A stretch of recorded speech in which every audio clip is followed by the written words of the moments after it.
So ayun na po mga ka-vlogger, ayan na yung ating manok, kumukulo na.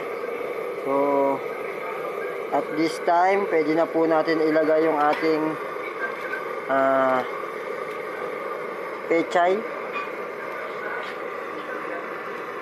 Siyempre lagay na natin yung pechay para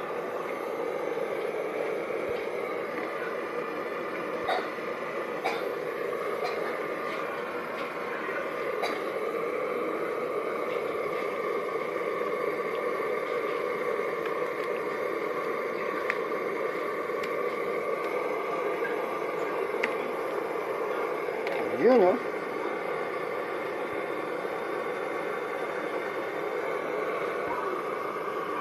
Siyempre ilalagay na rin natin yung ating asin.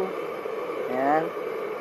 Yung asin po, konti-konti lang po yung ilalagay natin para dun po sa may alam yung katulad namin, alam na namin yung dami ng asin. Yung pwede nyo po. Pero doon sa iba na nangangapa pa lang, konti-konti lang po ang lagay natin.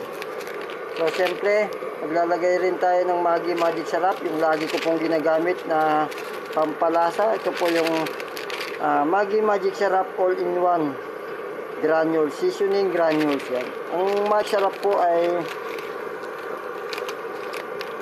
mga rekado po na pinagsama-sama tulad ng mga paminta, sibuyas, bawang at pinalambot na manok para maging isa pong Maggi Magic Sarap All-in-One Seasoning Granules. Yan po.